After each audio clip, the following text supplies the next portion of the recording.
Bwana Yesu asifiwe tena. Nimekuja tena kwa mara nyingine,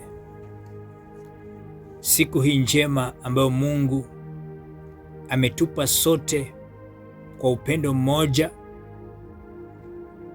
ili tu kwamba nikaweze kunena nawe, ili kwamba nikaweze kuzungumuza pamoja nawe.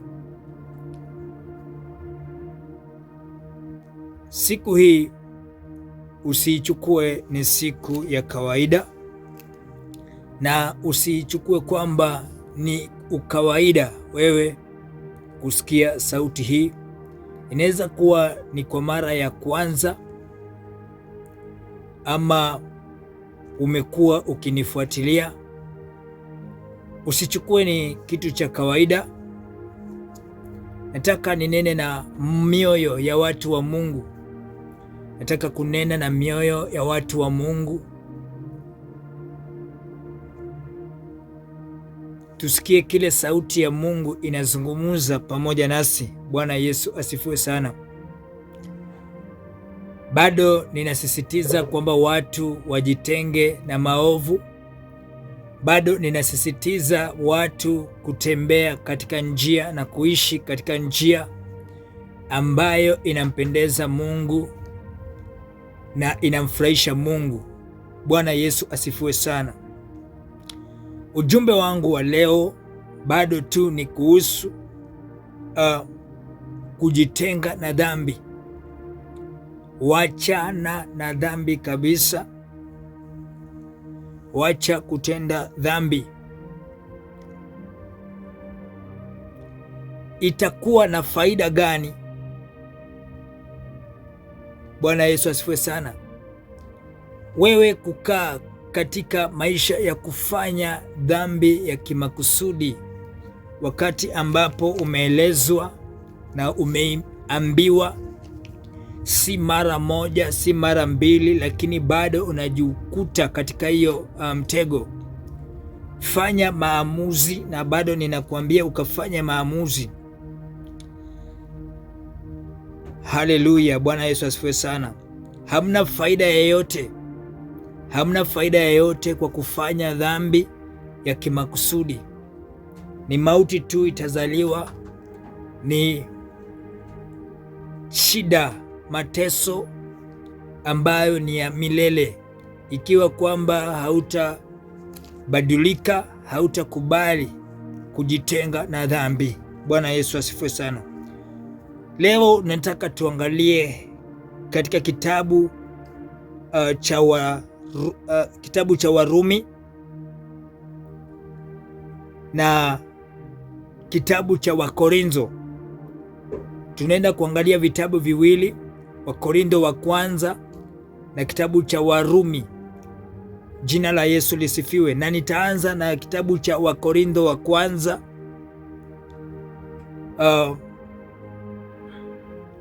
15:34. Bwana Yesu asifiwe sana. Wakorintho wa kwanza 15:34 anasema hivi, nitasoma.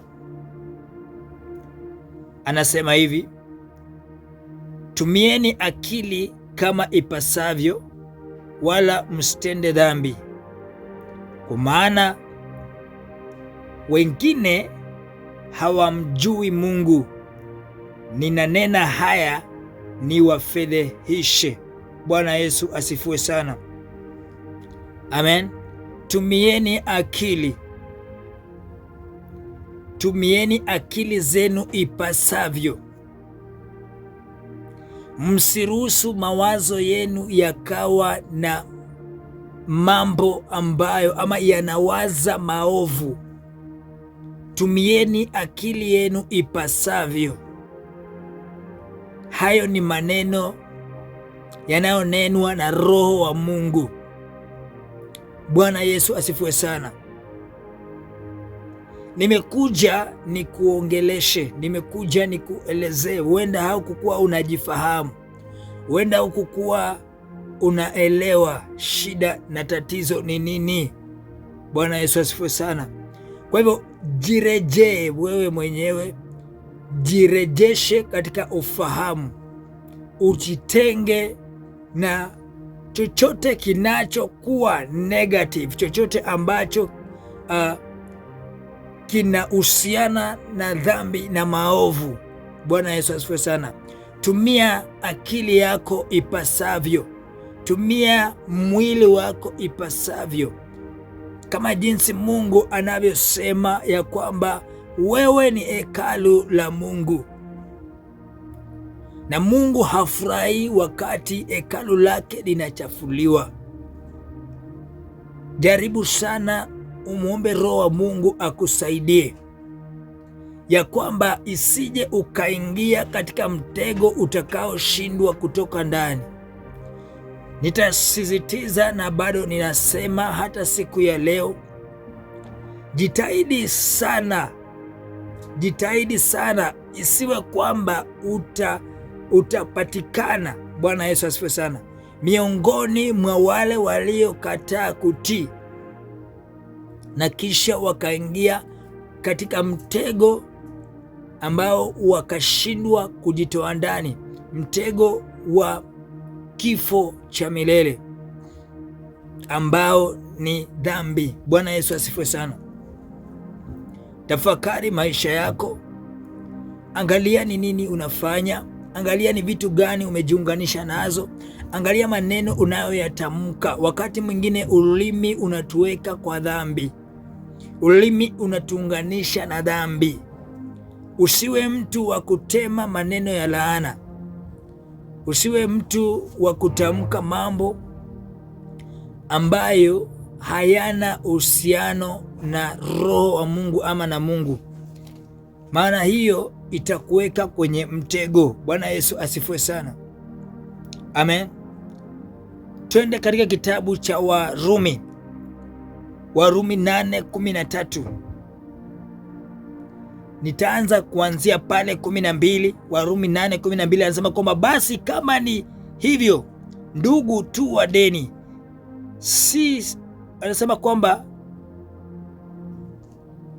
anasema ya kwamba basi kama ni hivyo, ndugu tu wa deni, si wa mwili, tuishi kwa kuyafuata mambo ya mwili. Bwana Yesu asifiwe sana. Amen. Bless the name of the living God. Je, pale juu anakuambia kwamba pale 11 anasema kwamba basi ikiwa huyu, anaongea kuhusu ikiwa huyu Roho wa Mungu anakaa ndani yenu. Bwana Yesu asifiwe sana. Ndio anakuja pale anasema kwamba basi kama huyu Roho anakaa ndani yenu, ndio 12 anakuambia kwamba basi ndugu tu wa deni, si wa mwili, tuishi kwa kuyafuata mambo ya mwili, tusiishi katika kuyafuata mambo ya mwili. Bwana Yesu asifiwe sana. Amen. Yeyote ambaye Roho wa Mungu anakaa ndani yake anajitenga na mambo ya mwili. Mwili hautapata nguvu ya kucontrol the spirit, lakini wakati ambapo haujajitenga, roho yako, your spirit, itakuwa controlled by the flesh and things which do not last. Tamaa za mwili, vitu vya kimwili, mambo ya kimwili. Bwana Yesu asifiwe.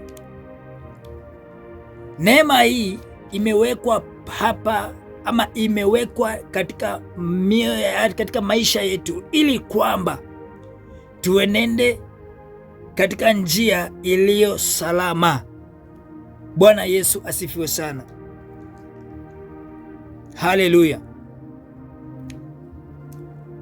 Kila wakati Mungu anataka na anatafuta kila wakati mwanadamu kufahamu neno lake na kulielewa na kufahamu kile anachotaka akifanye huyu mwanadamu. Hiyo ndiyo ambayo Mungu hutaka kuona.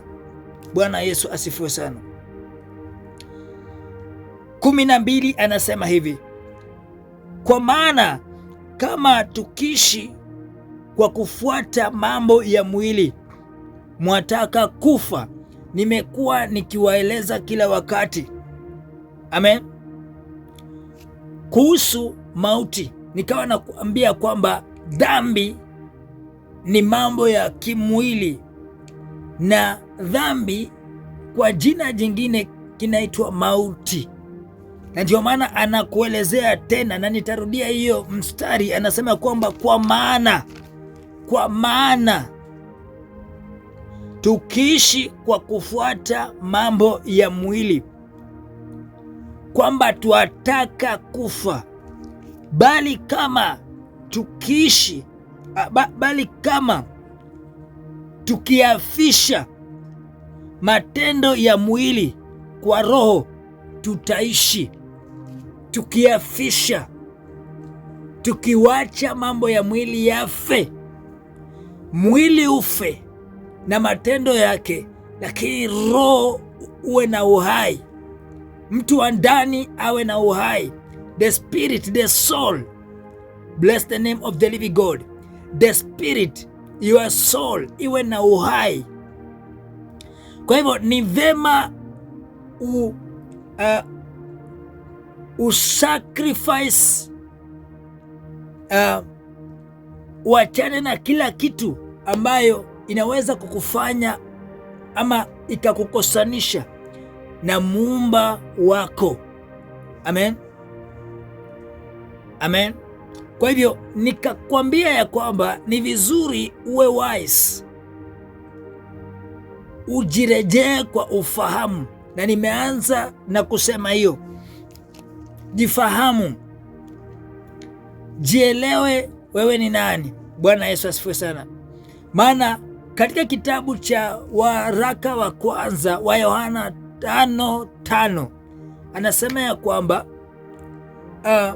je, ni nani aliye na uwezo wa kushinda ulimwengu?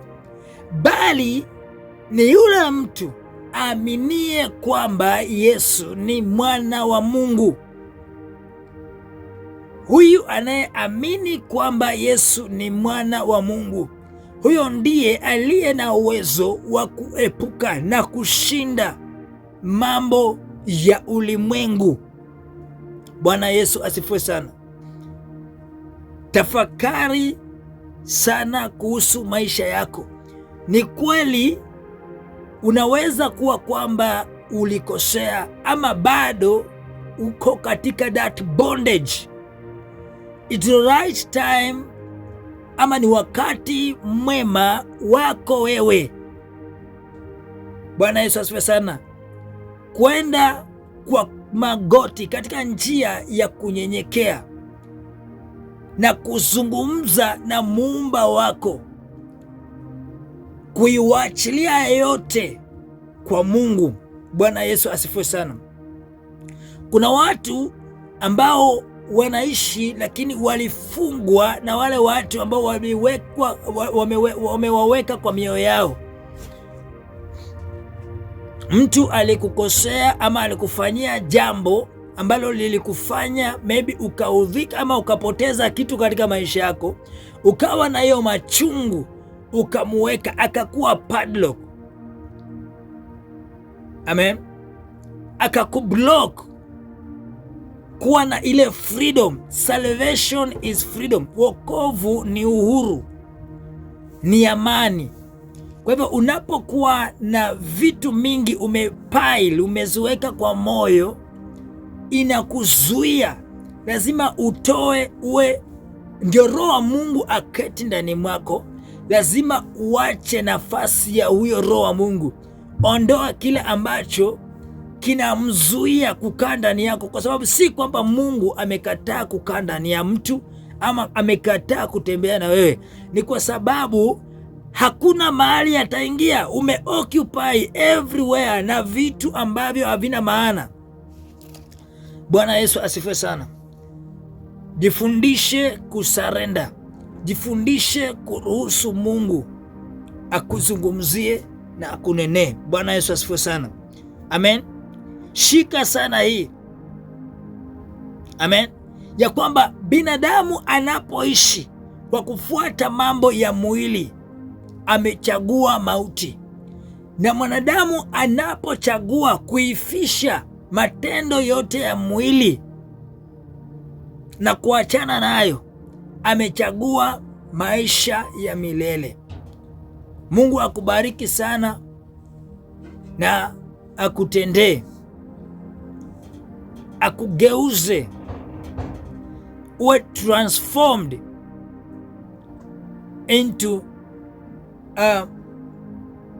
into his glory, ubadilishwe. Bwana Yesu asifiwe sana.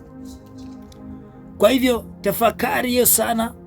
Nataka tu nikuambia kwamba badilika, amini Yesu, na ni maamuzi tu inahitajika kwamba ufanye.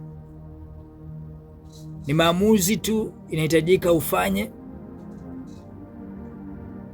Amua leo, amua wakati unaposikiliza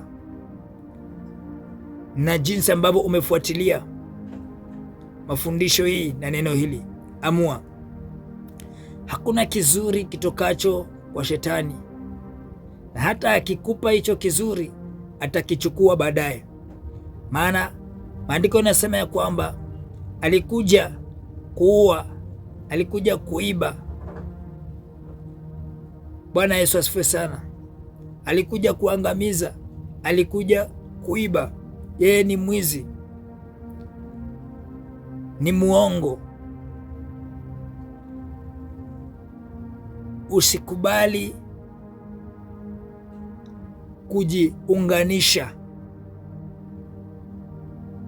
na maovu, kwa sababu yatafunga mipango ya Mungu katika maisha yako, yatafunga mapenzi ya Mungu katika maisha yako.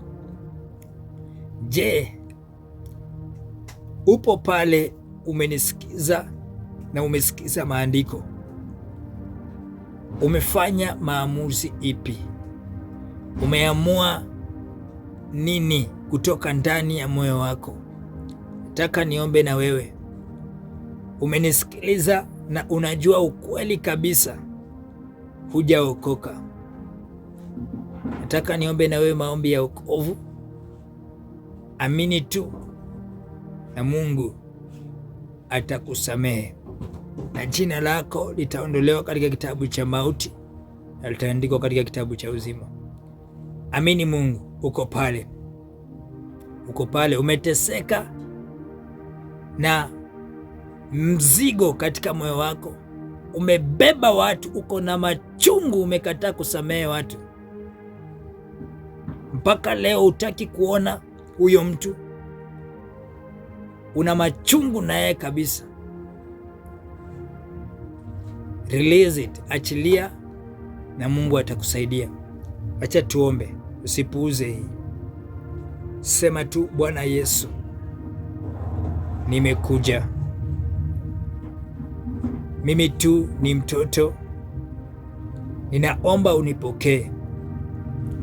Naziungama dhambi zangu zote kwako, wote niliowaweka katika moyo wangu Bwana, na wawachilia huru.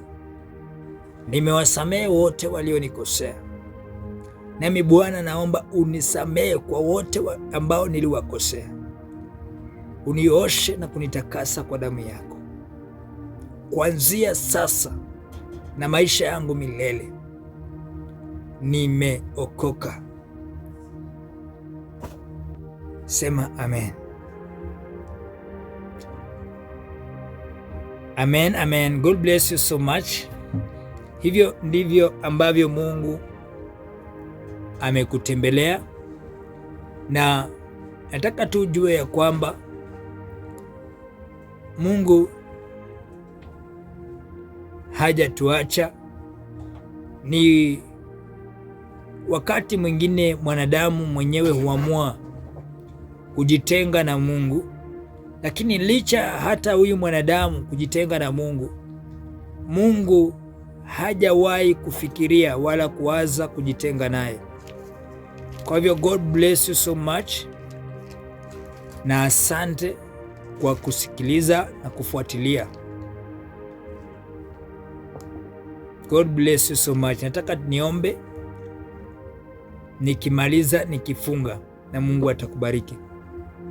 Baba, katika jina la Yesu Kristo, wewe ni Mungu na unaweza yote.